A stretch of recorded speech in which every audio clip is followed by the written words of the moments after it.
खड़े हैं वो स्थान अपने आप में इस बात की बानगी है। आपके पीछे साबरमती का रिवर फ्रंट वो दिख रहा है, वो अटल ब्रिज दिखाई पड़ रहा है जो विकास की पूरी गाथा को दिखा रहा है। देखिए, इस बार गुजरात का चुनाव कई मायनों में बहुत महत्वपूर्ण होने जा रहा है।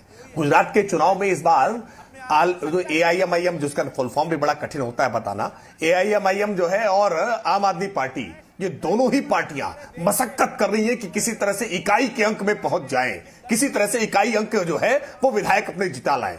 और कांग्रेस पार्टी मशक्कत कर रही है कि किसी तरह से दहाई के अंक में हम पहुंच जाएं, उसकी मशक्कत इसके लिए है। और भारतीय जनता पार्टी प्रयास कर रही है अपने संगठन तंत्र के आधार पर, अपनी उपलब्धियों के आधार पर कि इस बार हम रिकॉर्ड खड़ा करें। 1995 में हमारे पास 121 सीटें रही हैं, कैसे हम अपने सारे रिकॉर्डों को तोड़ करके 150 से अधिक सीटें लेकर के गुजरात में एक ऐसा रिकॉर्ड खड़ा कर दें जिसको तोड़ने की हिम्मत किसी के अंदर ना हो। भारतीय जनता पार्टी आज इस प्रकार की मशक्कत कर रही है। मुझे लगता है तीनों अलग अलग क्राइटेरिया मैंने बताए हैं। तीनों की मशक्कत किस प्रकार की है कि आम आदमी पार्टी एआईएमआईएम अपनी प्रेजेंस बनाने के लिए वहां चुनाव लड़ रही है कि उनकी उपस्थिति बन जाए किसी तरह से, और कांग्रेस पार्टी अपनी इज्जत बचाने के लिए चुनाव लड़ रही है, और भारतीय जनता पार्टी इस बार एक ऐसा रिकॉर्ड गढ़ने के लिए चुनाव लड़ रही है जिस रिकॉर्ड के बारे में सपने में भी कांग्रेस पार्टी हो या आम आदमी पार्टी हो या एआईएमआईएम हो ये सोचे भी ना। और ये बात जब हम कह रहे हैं तो इसके पीछे आधार है।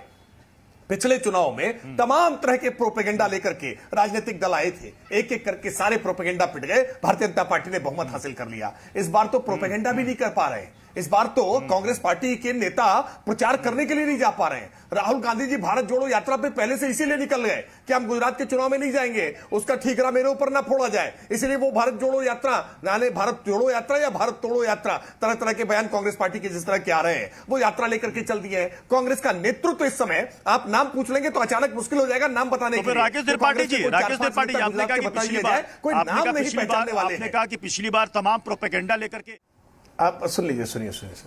जी जी जी, मैं स्पष्ट कर दे रहा हूं कि ये सब मिलकर के 20-25 सीटें पाले, इस बात की इन लोगों के लिए चुनौती है। ये सारी पार्टियां, आम आदमी पार्टी, एआईएमआईएम और कांग्रेस, ये सब मिलकर के किसी तरह से 50 सीटें पाले, यही इन लोगों के लिए चुनौती है। ऐसे में सरकार बनाने के लिए अच्छा है, टीवी डिबेट्स में बैठ करके मुगालते पाले जा सकते हैं, खुशफहमी रखी जा सकती है। मैं 150 प्लस का दावा कर रहा हूं। अगर आप कह रहे हैं 20-25 सीटें मतलब 160 कम से, मतलब आप लगभग 150 प्लस सीट का दावा कर रहे हैं। आप पूरे विश्वास, मुझे तारीख याद रहेगी राकेश त्रिपाठी जी, पूरे मुझे तारीख याद रहेगी, दावा नहीं, 13 तारीख। हम दावा नहीं कर रहे हैं, आप विश्वास, आप प्रत्युष जी रिकॉर्ड करा के रखिए, रिकॉर्ड करा के रखिए। भारतीय जनता पार्टी कैसा रिकॉर्ड खड़ा करने जा रही है, जो रिकॉर्ड तोड़ना इन सबके किसी के बूते की बात नहीं होगी। कल